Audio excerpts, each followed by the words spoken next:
안녕하세요. 힐링 재테크의 메테라입니다. 이번 시간에는 여러분이 놓치지 말아야 될 세 가지에 대해서 말씀을 드리도록 할 건데요. 이 세 가지가 뭐냐고 한다면 하반기 시장의 변화를 시작을 주도할 만한 큰 요소들이에요. 그래서 그 요소 세 가지에 대해서 말씀을 드리는 시간을 갖도록 하겠습니다.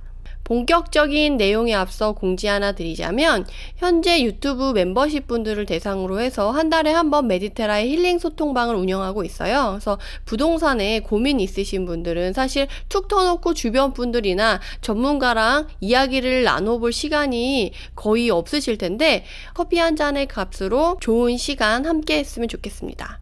이슈가 뭐가 있었어요? 우리가 놓치지 말아야 될 이슈, 이번 달에 놓치지 말아야 될 이슈. 이번에 지금 이슈가 3개 있잖아요. 첫 번째 소득세법 시행령 개정, 두 번째 민주당의 부동산 4법 발의, 세 번째 추경호 경제부총리 민생안정대책. 만약에 내가 이 내용을 모르고 있었다. 그러면 그 내용을 숙지를 하시고 그걸 숙지한 다음에 오늘 그러면 그 내용이 진행이 됐을 때 앞으로 어떻게 보면 좋을까? 요거까지 얘기를 나눠보면 너무 좋을 것 같아요. 3월 달에 대통령 선거 결과가 나오고 나서 생각보다 부동산 시장이 조용하고 오히려 썰렁해가지고 다들 좀 걱정이 많으셨고 오히려 좀 약간 노심초사, 오히려 분위기가 약간 너무 얼어있어서 노심초사 하신 분들이 많은데 지금 5월 달부터 약간 꿈틀꿈틀 한다고 해야 되나? 약간 그런 분위기가 좀 조성이 되고 있는 것 같아요. 그래서 그것에 대해서 좀 얘기를 하고 그리고 오늘 말씀드릴 요 3가지 요거를 숙지를 하면 6월달, 7월달 그리고 8월달 을 대비해서 여러분들이 빨리빨리 움직일 수 있게 좀 준비를 하실 수 있지 않을까 싶어요. 그래서 오늘 요 얘기를 나눠보도록 하겠습니다. 이게 내용을 보면 사실 어렵지 않은데 법 개정이고 이게 현실과 약간 딱 이렇게 내가 자주 맞닥뜨리는 일이 아니어서 아마 들어도 한 번에 좀 이해가 안 될 수도 있어요. 그래서 여러 번 듣고 여러분들이 이거를 조금 느껴야지 조금 더 여기서 그러면 이런 게 나왔을 때 그럼 난 어떻게 해야 되지? 약간 이것까지 준비를 하실 수가 있을 것 같아요. 지금 보시면 아시겠지만 지금 5월 9일에 기획재정부가 보도자료를 발표했어요. 그 내용이 다주택자 양도소득세 중과 한시 배제 등 소득세법 시행령 개정이에요. 오늘 내용을 다 읽어드릴 수는 없거든요. 왜냐면 개정 배경은 뭐 어차피 뭐 부동산 세제 조세 원칙에 맞게 정상화하고 국민들의 과도한 세부담을 적정 수준으로 조정하는 한편 부동산 시장을 안정화하겠다라고 해서 사실 이번에 대통령으로 취임하신 윤석열 대통령님이 5월 10일부터 한시적 양도세 중과 배제 시작하겠다 했던 내용이 지금 이게 소득세법 시행령으로 개정이 돼서 반영이 되는 내용을 이제 보도자료로 배포를 한 거예요. 근데 여기서 여러분들이 놓치지 마셔야 될 건 1년 동안 원래 2년 동안 한다고 했었는데 1년 동안 한시적으로 양도세 중과 배제를 하겠다. 5월 10일부터 해가지고 하겠다라고 했는데 우리는 이것만 나올 거라고 생각을 했던 거예요. 근데 너무도 고맙게도 보너스 플러스 알파로 2개가 더 나왔어요. 그래서 여러분들이 이 2개까지 챙기셔야 되는 거거든요. 그래서 첫 번째 개정사항은 다주택자에 대한 양도세 중과를 1년간 한시 배제한다. 여기 첫 번째 요거랑 두 번째 1세대 1주택 양도세 비과세에서 보유 거주기간 재기산 제도를 폐지하며 세 번째, 이사 등으로 인한 일시적 1세대 2주택 비과세 요건을 완화한다. 라고 이렇게 선물 세트로 3개를 발표를 했어요. 우리는 1년간 양도세 중과 배제하는 거는 워낙 전부터 얘기가 나왔던 거라 이게 곧 시작되겠구나. 이렇게 하면 매물이 출회가 될까? 어쨌든 지금 우리가 다주택자에 대한 양도세 중과를 1년간 한시 배제하는 이유는 다주택자들의 매물을 좀 시장에 내놔라. 그래서 매물이 출회돼서 부동산 공급이 안 되는 상황에서 일시적으로 빠르게 공급할 수 있는 게 기존에 갖고 있던 사람들이 매물을 내놓으면 그게 공급의 효과를 가져오니까 그거를 유도하려고 한시적으로 배제를 시켜주겠다고 했는데 요것만 하려고 보니까 이렇게만 했을 때 매물이 나오기가 쉽지 않겠다라고 이제 생각을 하신 것 같아요. 그래서 보너스 알파로 일시적 1세대 1주택 양도세 비과세 보유 거주기간 기산 제도를 폐지하고 일시적 2주택 비과세 요건을 완화한다. 요 두 개까지 보너스로 이제 보너스 알파로 두 가지를 더 넣은 거죠. 근데 이렇게 읽으면은 여러분들이 이해가 안 되실 수가 있어요. 그래서 조금 더 설명을 드리자면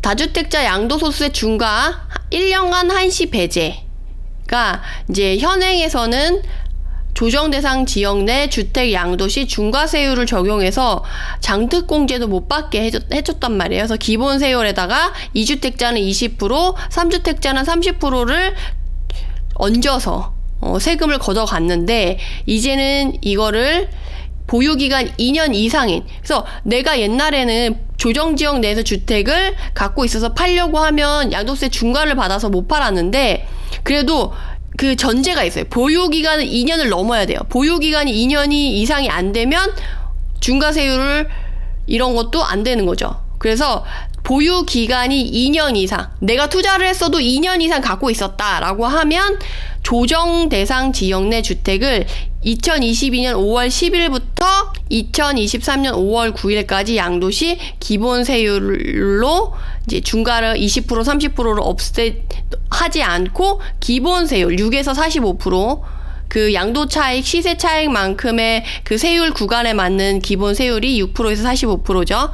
그걸로 해주고 장특공제도 적용을 해주겠다라고 지금 얘기를 하는 거죠.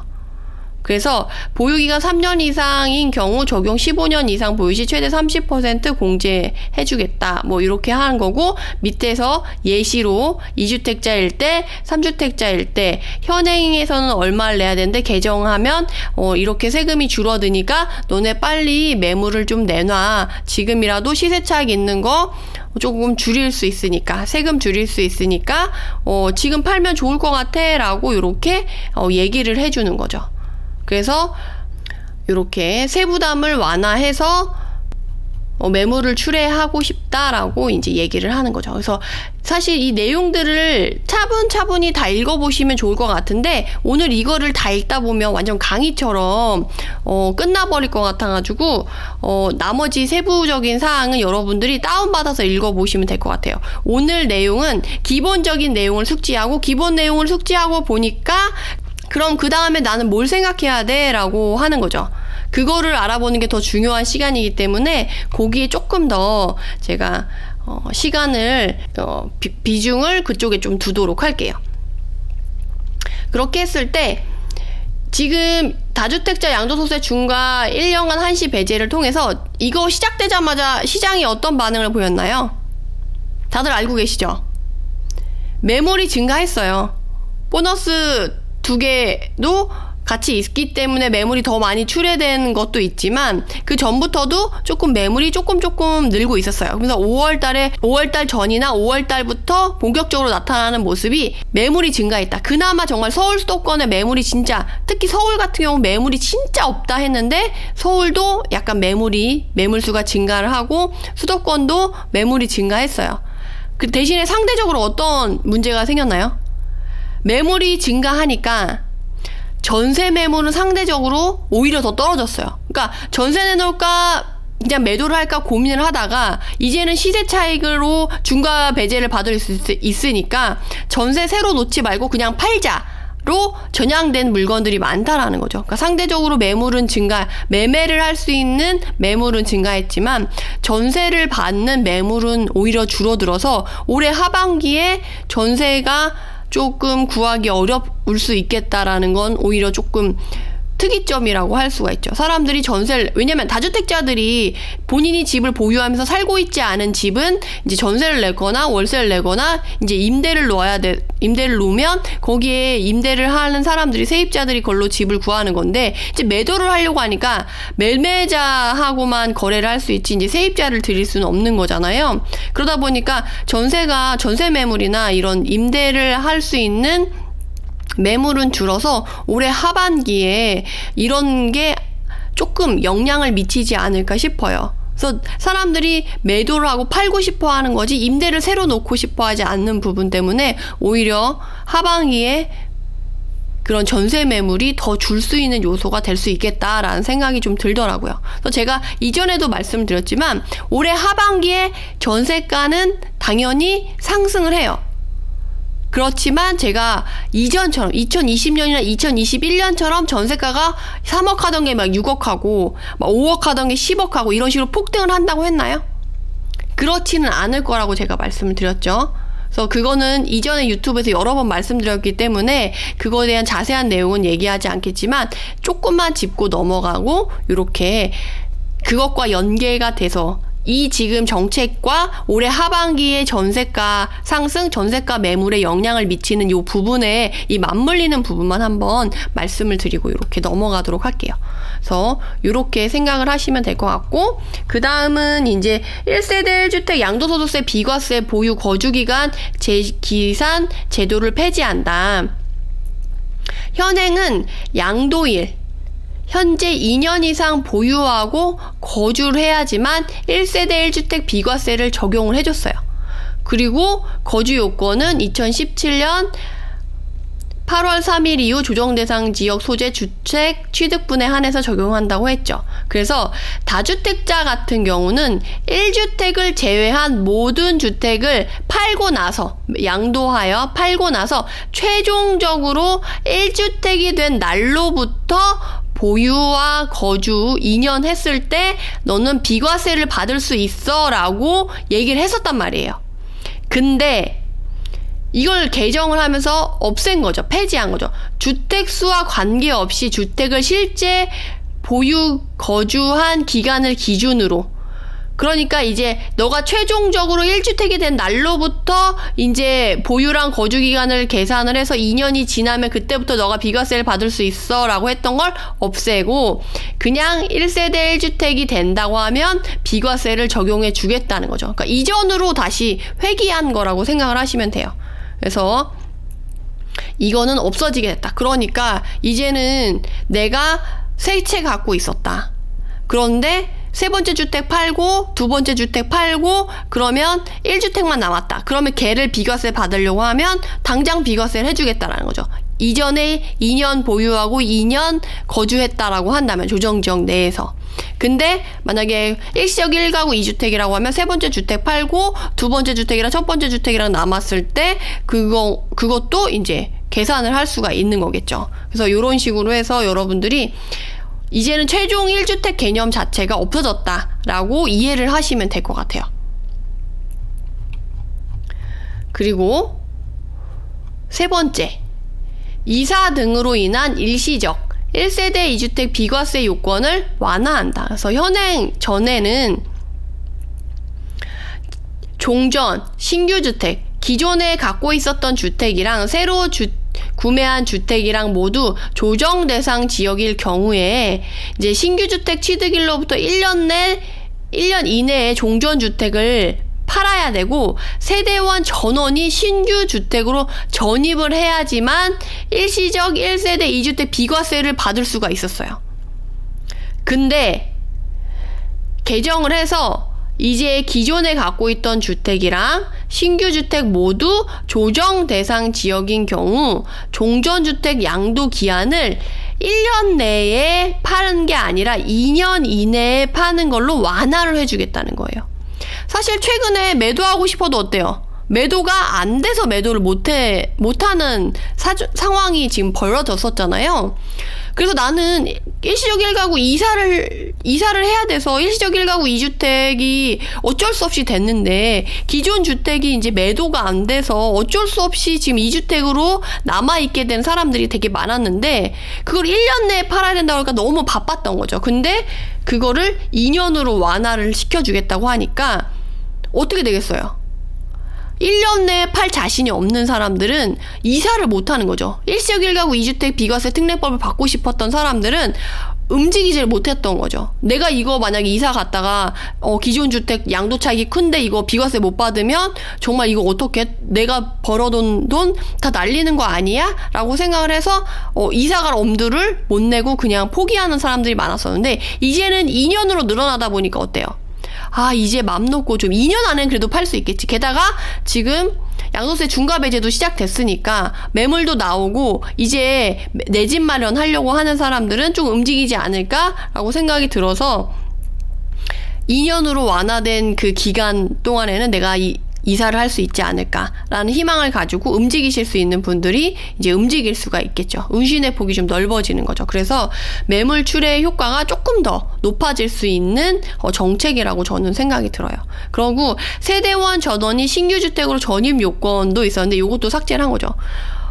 이사를 하면서 솔직히 성인이 된 사람들은 분가를 할 수도 있는 건데 그런 거 상관없이 무조건 세대원 전원 신규 주택으로 전입 요건을 맞춰야 된다라고 하면 사실 현실적으로는 되게 답답할 수 있는 정책이었는데 이것도 빠지게 됐다. 그래서 결과적으로 이 세 개가 같이 나올 수밖에 없었던 이유는 매물 출회에 방해가 되고 상대적으로 빠르게 변화시킬 수 있는, 왜냐면 사실 갱신 청구권이 가장 큰 장애물이긴 해요. 매물이 출회되는 걸 막는 제일 첫 번째 장애 요인이 사실 갱신 청구권이거든요. 왜냐면 내가 이제 만기가 돼서 팔려고 하는데 나 그냥 실거주 안 하는 주인이 있다고 하면 나 그냥 갱신 청구권 써서 2년 더 살 건데 해서 입주 가능한 물건으로 만들 수 없게끔 만들었기 때문에 매물 출회가 상대적으로 덜 할 수밖에 없고 막을 수밖에 없는데 그거는 당장 법을 개정해야 되니까 그거는 당장 법 개정이 힘드니까 그러면 당장 할 수 있는 게 뭐야 라고 했을 때 이런 것들을 할 수 있겠다라고 해서 매물 출회를 독려하기 위해서 요거 보너스 2가지 정책을 같이 이렇게 내준 거죠. 그래서 그런 면에서 정말 매도하려고 하는 사람의 입장에서는 특히나 내 집 마련이라던가 비과세를 받으려고 하는 사람들, 비과세 늪이라고 했잖아요. 최근에 사실 비과세 때문에 이도저도 못한다는 사람들 많았는데 이 비과세의 늪을 조금 완화시켜준 정책으로 이제 소득세법 시행령 개정이 이렇게 이루어졌어요. 그래서 여러분들이 요 내용을 아직 안 보신 분들은 이렇게 사례를 들어서 이렇게 잘 남겨놨으니까, 그리고 다른 유튜버 분들이 많이 얘기를 해놓으셨더라고요. 그래서 요것들을 챙겨서 보시면 너무 좋을 것 같아요. 8페이지 정도밖에 안 되니까 한번 쭉 읽어보세요. 그래서 이전에 원래 어떻게 되어 있는데 이후에 어떻게 바뀌는지 법 개정도 눈에 자꾸 발라놓으셔야지 이렇게 뭔가가 보도가 되고 뉴스에 나오면, 특히 뉴스는 일부분만 되게 확대 해석해가지고 일부는 불리한 내용은 싹 빼고 보도를 한다던가 이럴 수가 있으니까 내가 이런 법 개정까지 잘 볼 수 있게끔 눈에 발라놓으시면 훨씬 좋아요. 그래서 여러분들이 이 내용 전문을 보셨으면 좋겠어요. 꼼꼼히. 그래서 요거를 한번 읽어보시라고 제가 블로그에 남겨드리도록 하고요. 두 번째는 보도자료요. 더불어민주당 정책위원회에서 5월 20날에 보도자료를 이렇게 낸 거예요. 그래서 정책위원회 정책실에서 20일날 낸 건데, 무주택자 전월세 공제 확대, 착한 임대인 보유세 감면, 불합리한 다주택 종부세 기준 변경해가지고 부동산 4법을 발의한다고 했어요. 그래서 이거와 관련해서 뉴스에서 엄청 많이 나왔어요. 종부세 기준 변경한데 다주택자도 종부세 그 기준되는 금액을 올려준대, 뭐 11억 뭐 이렇게 해준다고 해가지고 뉴스에 엄청 나왔었거든요. 근데 사실은 이게 제가 아까 말씀드린 것처럼 좋아 보이는 면만 부각해서 뉴스에서 막 나왔지 그 이면에 감춰진 부분들이 많아서 최근에 유튜버 분들도 엄청 분개하면서 막 얘기를 했었어요. 그래서 부동산 4법이 어떤 거냐라고 하면, 무주택자의 주거 안정과 불합리한 종부세 기준을 조정해서 더불어민주당 의원총회에서 논의된 부동산 4법을 발의를 했대요. 그래서 그 4법이 뭐냐라고 하면 1번, 무주택자를 위해서 전월세 공제를 확대한대요. 그래서 월세세 공제 기준이던 공시가 3억 원 주택 기준을 6억 원으로 크게 상향해서, 그러니까 공시가 3억 원 주택만 월세세 공제를 받을 수 있었는데 6억 원까지 올리겠다는 거죠. 그리고 공제율은 15에서 17%로 더 많은 비율을 해주겠다라고 해서 조세 특례 제한법 개정안을 발의를 했대요. 그리고 전세의 경우 소득공제 혜택이 부과되고 있는데 공제 혜택의 공제 한도를 300만 원에서 600만 원으로 해서 공제를 많이 해줘서 도움을 주겠다는 식으로 확대를 하겠다.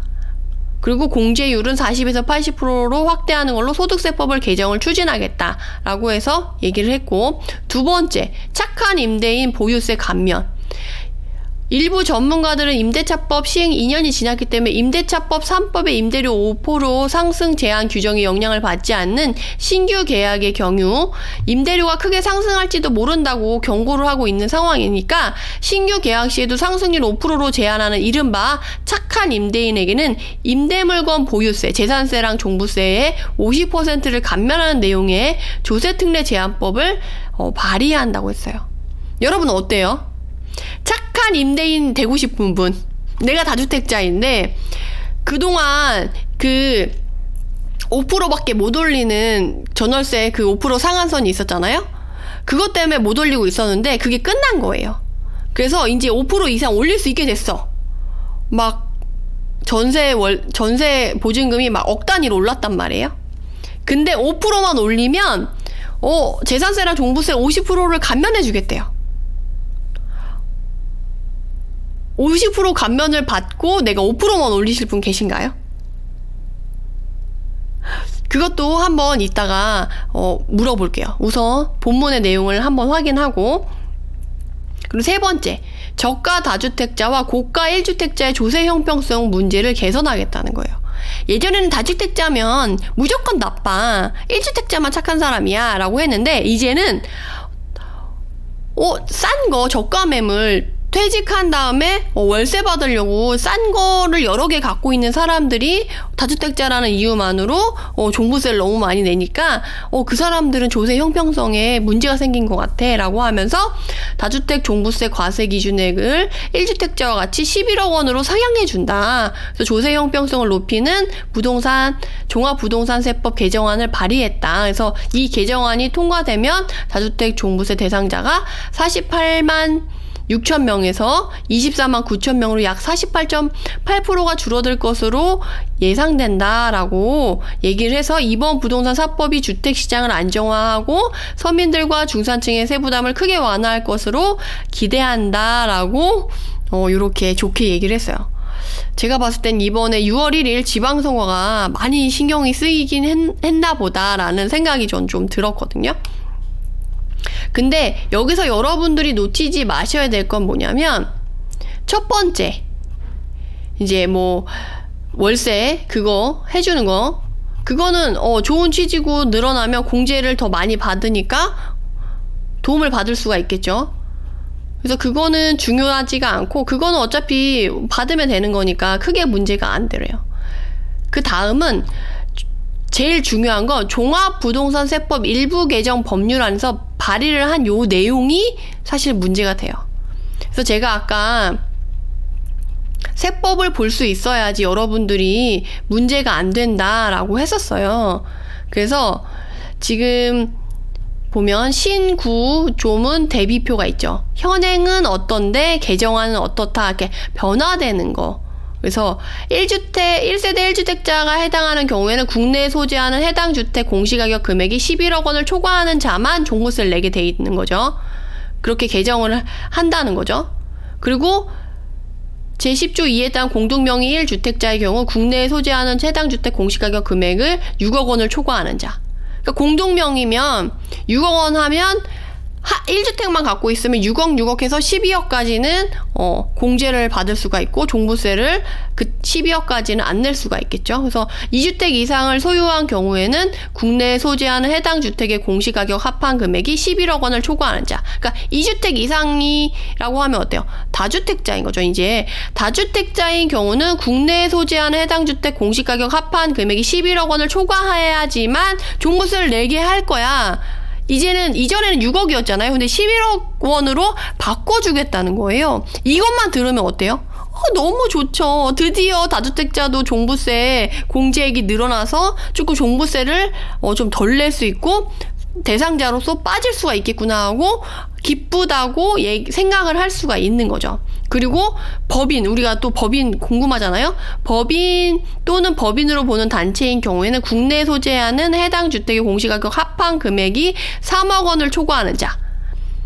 우리가 어때요? 법인들은 공제액이 하나도 없어가지고 무조건 다 종부세를 냈어야 됐잖아요. 뭐 1억 공시지가 합계액이 1억이든 2억이든 3억이든 상관없이 다 냈어요. 주택수에 따라 2주택 이상이면 3%, 3주택 이상이면 6%의 종부세를 냈어야 됐어요.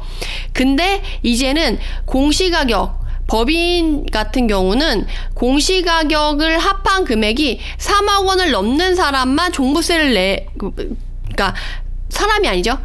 공시가격 합한 금액이 3억 원이 넘는 법인만 종부세를 내라고 하는 거예요.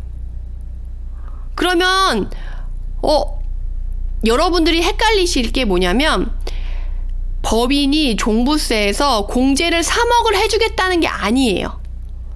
공제를 3억을 해주겠다라고 하면 진짜 좋죠. 종부세를 낼 대상자 안에서 3억을 공제해서 낼 수 있다라고 하면 종부세를 많이 감면할 수 있는 효과를 발휘하는데, 여기서 말하는 건 법인이 종부세 대상자가 되냐 안 되냐 요 구분하는 기준으로만 삼겠다는 게 이 공시가격 합계액이 3억이에요. 공시가격 합계액이 3억을 안 넘으면 종부세를 안 내도 된다는 거예요. 법인을 투자했어요. 내가 만약에 공시지가 1억이야만 뭐 2개, 3개 정도 투자를 했다. 그 합계액이 3억이 넘지 않았다. 그러면 법인이라도 종부세를 내지 않아도 되는 거예요. 근데 내가 법인으로 투자한 물건의 공시가격 합계액이 3억을 초과했다. 뭐 3억 1천만 원이다 라고 하면 3억 1천만 원에 대한 2주택 이상이면 3%, 3주택 이상이면 6%의 종부세는 내야 되는 건 변하지 않아요. 공제를 해주겠다는 게 아니고 대상이 되냐 안 되냐의 기준만 삼겠다는 거예요. 여러분들이 이 부분을 헷갈리시면 안 돼요. 그래서 법인 투자하시는 분은 요거를 잘 이해를 하셔야지 문제가 안 생길 수 있다. 그래서 근데 문제는 사실 이거예요. 과세표준에서 우리가 봐봐요. 2주택 이상을 소유한 경우에는 11억 원을 초과하는 자만 종부세를 내게 하겠다라고 했지만, 실제적으로 과세표준에서 우리가 윤석열 대통령님이 이제 너무 공시지가가 너무 많이 올라서 조세에 대한 부담이 너무 높아졌다. 종부세, 보유세에 대한 부담이 높아져서 그걸 낮춰주겠다라고 얘기를 하면서 공정시장가액 비율을 움직여서 그거를 조절해서 2020년도로 환원을 할 수 있게끔 하겠다라고 공약을 내세웠었죠. 그리고 지금 그거를 2020년도로 환원을 할 거냐, 21년도로 환원을 할 거냐, 공시가액을 얼마나 줄여서 보유세를 낮춰줄 거냐에 대한 나름의 이제 고심을 하고 있는 시기인 거죠, 지금이. 근데 요번에 이제 민주당에서 발의한 법안에 이 과세표준 자체를 바꾸려고 하는 시도가 있는 거예요. 그래서 주택에 대한 종합부동산세 과세표준은 납세 의무자별로 주택의 공시가격을 합한 금액에서 6억 원을 공제하는 거죠. 한 금액에서 부동산 시장의 동향과 재정 여건 등을 고려해서 100분의 60부터 100분의 100까지, 그러니까 60%에서 100% 공정시장가액 비율을 조절할 수 있었죠. 그래서 이 범위 내에서 대통령령으로 정하는 공정시장가액 비율을 곱한 금액으로 한다라고 했었잖아요. 근데 이거를 없애는 거예요. 그래서 11억 원으로 금액으로 한다라고 하고 이 공정시장가액 비율 자체, 비율을 적용하지 않고 무조건 금액으로 하겠다라고 딱 하는 거죠. 이게 법안이 발의가 돼서 통과가 되면. 그럼 이제는 대통령이 이 공정시장가액 비율을 조절을 해가지고 공시가격을 낮춰주고 싶어도 낮춰줄 수 없게 되는 거예요. 대통령이 손을 댈 수 없게끔 법을 개정해야지만 공시가격을 낮춰줄 수 있게끔 이걸 바꾸는 거죠. 그래서 대통령의 운신의 폭을 줄이겠다라는 거예요. 대통령이 공정시장 가격 비율을 낮춰서 공시가격을 낮춰주겠다고 하는 이거 자체를 실현할 수 없게끔 만드는 게 이 발의하는 법이라고 이 발의의 주요 요인이라고 생각을 하시면 돼요. 그래서 11억 원을 올려준다라는 것 자체는 크게 의미가 없을 수가 있어요. 왜냐면 이미 공시가격이 너무 높아지고 현실화돼서 오히려 그 리스크가 커졌다고 하면 그 공시가격을 그 기준 자체를 높여줘도 크게 의미가 없을 수가 있거든요.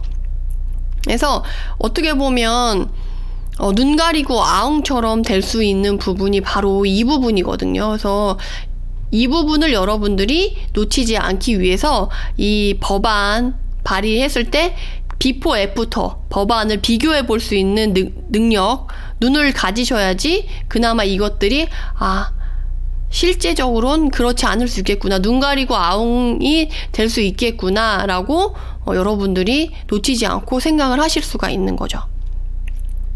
그리고 제가 연합뉴스에서 여기 추경호 경제부총리가 발표를 한 내용을 보여주고 있어요. 그래서 모르시는 분들이 많으실 것 같아서 뉴스를 보면서 같이 말씀을 드릴게요. 내년부터 수정된 공시가 현실화 계획이 적용이 되고 세부담 증가 억제, 그리고 1주택 91%는 2020년보다 재산세 부담이 떨어지고 종부세도 2020년 수준까지 완화를 하겠다라고 지금 뉴스가 나오는 거죠. 그래서 윤석열 정부가 직전 문재인 정부의 부동산 공시가격 현실화 계획을 저검토하기로 했다. 그러니까 공시가격 현실화 계획 자체를 이제 앞으로도 계속 가져갈 건지 안 가져갈 건지 재검토를 하기로 했고, 공시가격 급등에 따라서 이미 늘어난 세금 부담은 2020년 수준으로 되돌리고 서울 등 조정 대상 지역에서 일시적으로 주택 두 채를 보유하게 된 2주택자에 대해서는 취득세 중과 배제를 위한 주택 처분 기한을 1년에서 2년으로 연장해 준다. 그리고 민생 안전 대책을 확정했다. 그럼 민생 안전 대책이 뭐냐라고 하면 공시가 현실화 계획의 수정에서 내년 공시부부터 적용을 하겠다라고 해가지고 직전 문재인 정부에서 2020년 11월 발표한 공시가격 현실화 계획은 재산세, 종합부동산세 등 과세 기준이 되는 공동주택 공시가격을 오는 2030년까지 시세의 90% 수준으로 인상한다는 내용을 담았는데 이거를 이제 재검토하겠다라는 거죠. 그래서 요 내용이랑 이거를 다 이거는 아까 우리가 소득세 개정법 여기서 나오는 거를 다 얘기를 한 거고, 여기서 여러분들이 챙겨야 될 건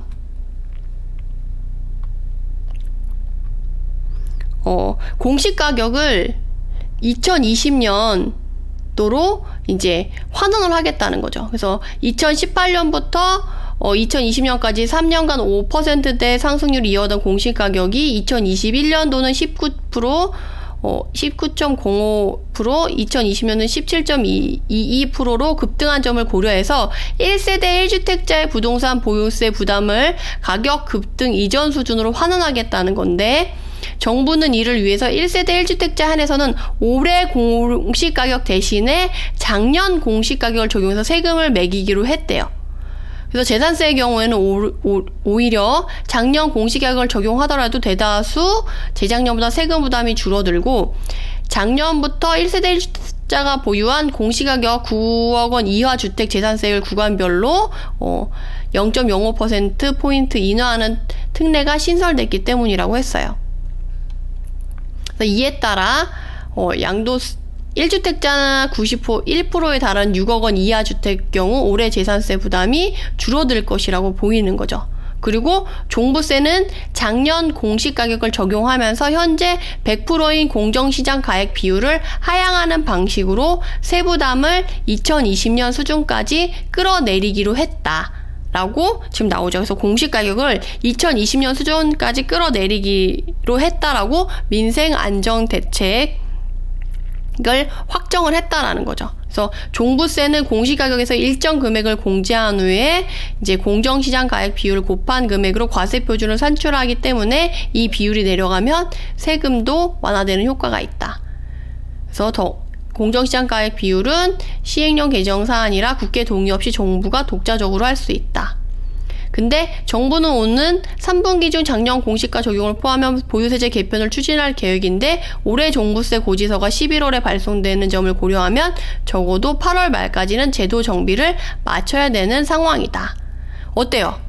8월 말까지 제도 정비를 마쳐야 된다. 우리가 8월부터 임대차법 2+2가 끝나죠. 그래서 8월부터 이제 새로 갱신청구를 썼다가 이제 임대시장으로 나와야 되는 사람들과 매물이 나오는 그 시기에 8월 말쯤에 다시 이 종부세 문제가 또 거론이 돼서 어느 정도 시행이 된다라는 거죠. 그러면 그때 분위기가 어떻겠어요? 다시금 뜨거워질 수 있는 요소가 하나 더 생기는 거다라고 생각해 볼 수가 있겠죠.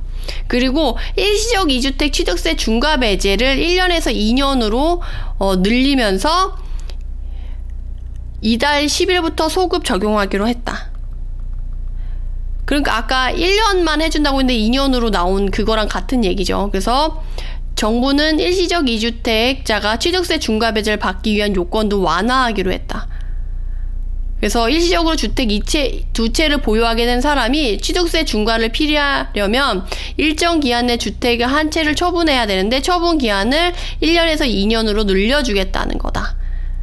그래서 요렇게 요거 두 개까지 해서 여러분들이 이제 양도세와 유사한 거래세인 취득세도 처분 기한을 함께 연장을 함으로써 중과되는 사례를 방지하면서 이제 움직이려고 하는 사람들을 움직여라 라고 하는 내용을 지금 여기다 다 담아놓은 거라고 보시면 될 것 같아요. 어때요? 좀 이해가 잘 되셨나요? 그래서 오늘 5월 달에는 이 세 개의 테마를 여러분들이 놓치고서 만약에 그 흐름을 우리 하반기에 부동산 시장 흐름을 예측한다라고 하면 예측이 많이 비껴갈 수가 있어요. 그래서 요 세 개를 꼭 챙겨서 여러분들이 올해 하반기에 시장을 예측하고 대비를 하셨으면 해서 제가 오늘 이거를 말씀을 드렸어요. 그래서 그럼 이만 영상을 마치도록 하고요. 해당 영상이 도움이 되셨다면 구독, 좋아요로 응원 부탁드립니다. 감사합니다.